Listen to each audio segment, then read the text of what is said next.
All right, ladies and gentlemen, welcome back again. Appreciate y'all coming over, man.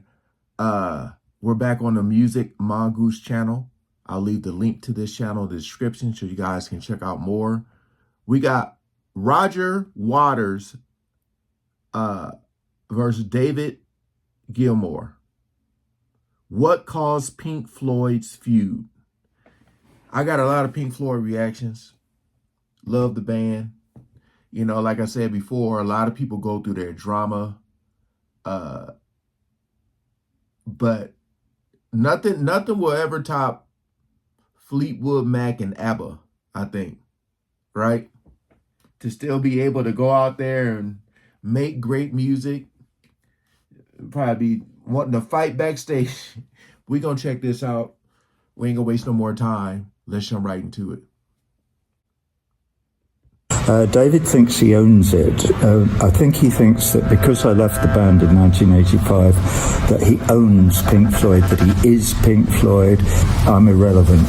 Pink Floyd are one of the most critically and commercially successful bands of all time. They've sold over 250 million records worldwide. They've won more awards than your nan has mustache hairs. Their albums are considered some of the best ever made, and they've influenced the likes of David Bowie, Queen, and Radiohead. The two driving forces of the group, David Gilmour and Roger Waters, had their fair share of squabbles though, eventually leading to Roger Waters quitting the band in 1985, where the feud only intensified. This is the story of one of music's greatest ever feuds, and let me ask you a question. Whose side are you on? Gilmour's or Waters? Give me the Hi, I'm Adam, welcome back to Music Mongoose. It all started in 1965 when Roger Waters founded Pink Floyd, or the Pink Floyd Sound as it was called then, with Syd Barrett, Nick Mason and Richard Wright. Before that, at university, Waters had been in his let's name this band something ridiculous phase, making music in groups called the Screaming Abdabs, T-Set, Spectrum 5, Sigma 6, Leonard's Lodgers. It was during these years that he'd collaborate with Nick Mason and Syd Barrett. The foundations of Pink Floyd were brewing.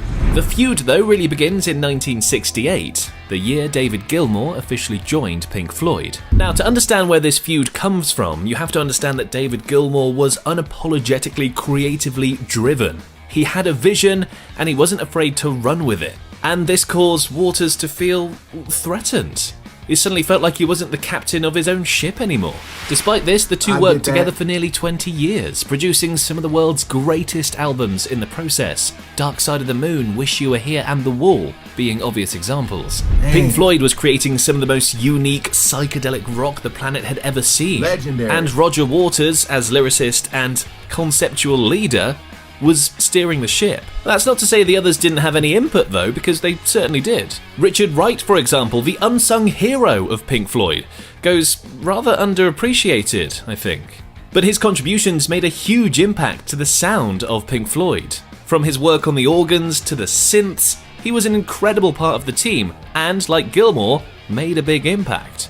However, in the late 70s, fueled by the success of Dark Side of the Moon, Waters began tightening his ship, creatively overshadowing the other members and dominating the writing process. Animals, released in 1977, was the first Pink Floyd album without any songwriting credits for Wright. Then, during the writing of The Wall, Waters became just too domineering for Wright to handle, and it led to his departure from the group. Wright would eventually rejoin the group, but as a salaried musician rather than a full member. And fun fact, he was actually the only person to profit from the live shows of The Wall because they were just so expensive to make.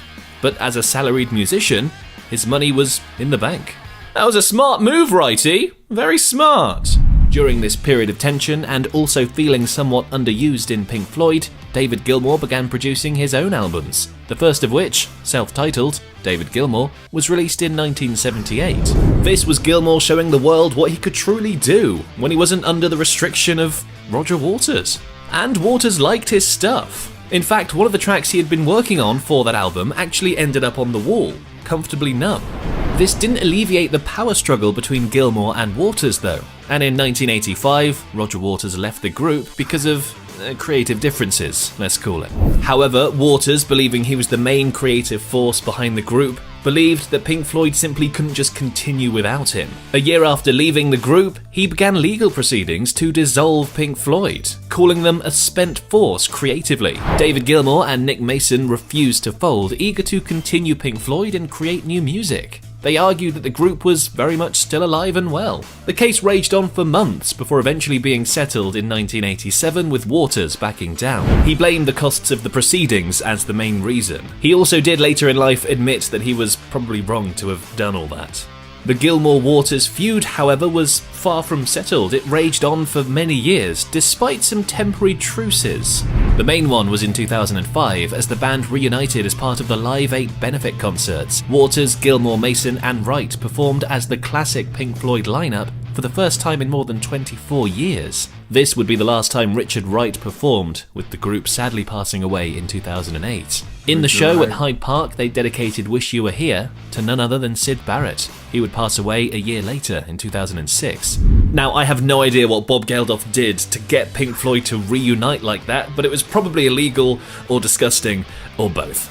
Or maybe they just love charity.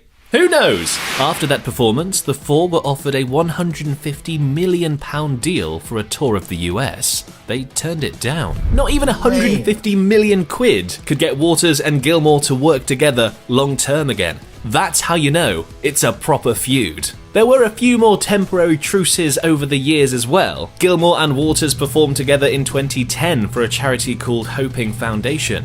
And according to the audience, they were laughing and joking just like old times. And in 2011, Gilmour performed Comfortably Numb with Waters at the O2 in London, and along with Nick Mason, performed Outside the Wall for the show's finale.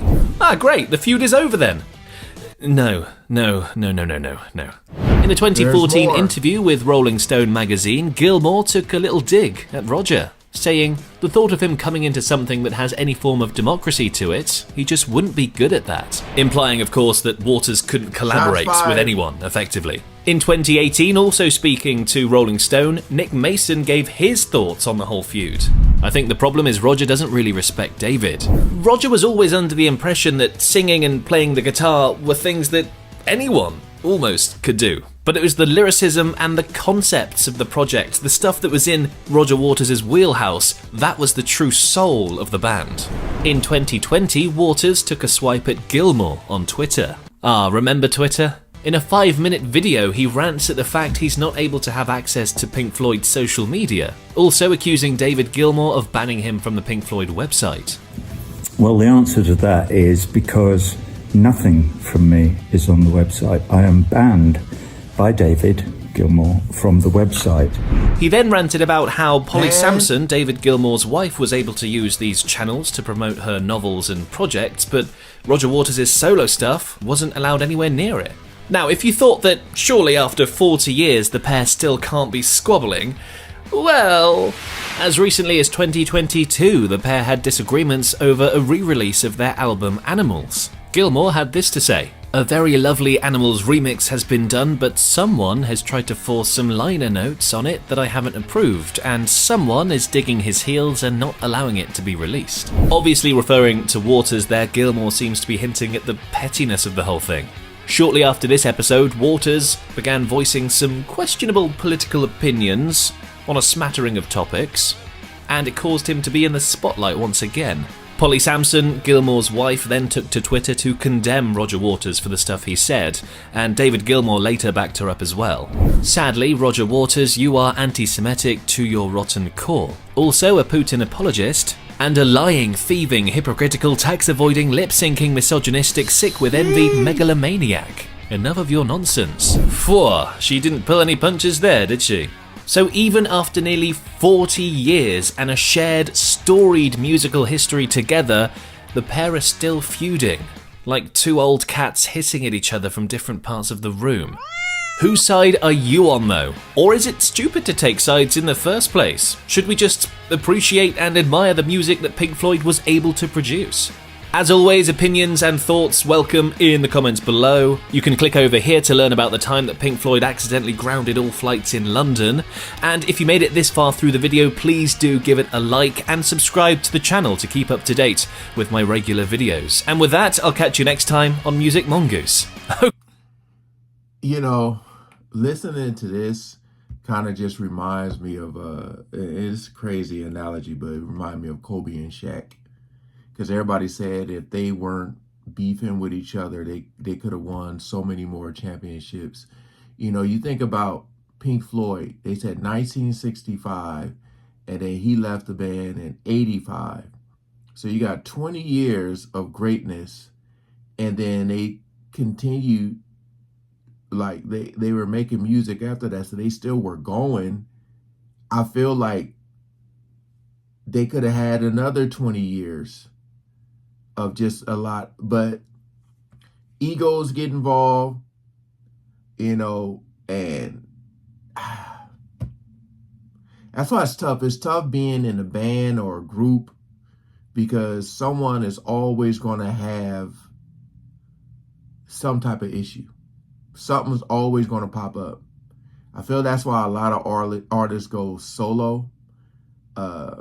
So I don't know who to side with this, but I'll just say that, like he said, the music that they did give us was amazing. It's going to live forever. But it's just crazy to see how things just go downhill. From great to downhill. It's crazy, man. Do you guys do you guys wish that they still were together, or they have a big enough catalog for you guys to enjoy? Please comment below. Thanks for watching. Peace out.